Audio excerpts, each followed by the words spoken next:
Let's bring in Paul Mauro, former head of counterterrorism operations for the NYPD, also retired NYPD inspector, and of course, Fox News contributor. Paul, good morning to you. So as Chanley just said, the NYPD is boosting security in New York City. Also, Chicago police are boosting security in Chicago as well, out of an abundance of caution. So what does that mean? What is going to be happening today in cities across the country as a result of this attack in Germany? Well, one of the first things they're going to do is look very hard at this attack and its origins to see if it tracks to something that could be global. It could track to chatter that's been picked up by the various agencies online and elsewhere. Does it track to any warnings that have been put out by the FBI, DHS, or any of the federal entities to see if they can target what it is they're trying to prevent in a general sense? It's stuff that's fairly commonsensical. Big crowds, they're going to make sure that there are barriers in place, bollards to ensure that vehicles can't access that area. But there'll also be some things you don't see. There's going to be assets deployed that are very prophylactic. There's going to be heightened awareness of anything going on online. There's a lot of muscular prevention going on, particularly in New York City, where the NYPD Intelligence Bureau, one of my former units, is really built up a lot of institutional knowledge in this area. So while nobody should be hesitant about visiting a Christmas market or the Rockefeller Christmas tree, et cetera, the NYPD is really on high alert, and they're putting a lot of blood and treasure into this to make sure everybody is as safe as possible. Yeah, and it's just so sad. We had heard that the number of people who died were 2. One of them is a toddler, just horrific. And that number just rose to 5 people now dead. And because of the number in critical condition, they're saying that that number could increase even further. Do you think, Paul, that something like that, what happened in Germany yesterday, could happen here in the United States?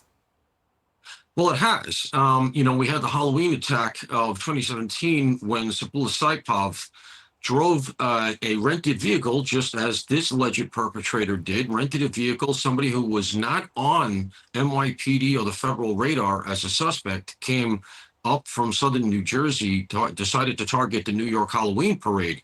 NYPD, in its normal posture, had taken a number of preventative steps along the parade route and put up all kinds of construction barriers and the sanitation trucks, making access by a vehicle very, very difficult. And as a result, Saipov called an audible and went along the West Side Highway and attacked targets of opportunity, which was equally as tragic. He ended up killing eight people and injuring 13.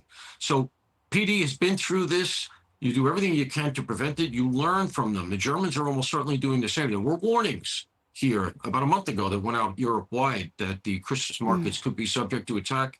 We had attacks like this, if you recall, in Waukesha, in Wisconsin, at the Christmas parade, right, 2021, I believe. That's right. So this stuff happens, and it's very easy to forget the past, and you have to learn from it. It's important now to face up to your mistakes and rectify them. It's so true. And Paul, before we let you go, so the suspect is a 50-year-old man from Saudi Arabia who is a doctor and a psychotherapist. And according to the New York Post, this is all early reporting, so you do have to wait to make sure that these things are confirmed. But what's being reported right now is that he's an anti-Islam and women's rights activist who posted pro-Israel content on his social media pages, and he believed Germany was supporting the European nation's Islamization.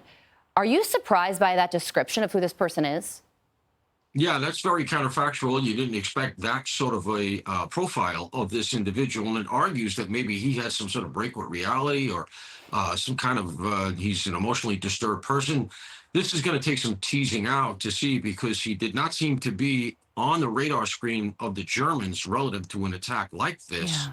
I'm sure they are monitoring it all the time. I've been over to Germany a number of times on counterterrorism things.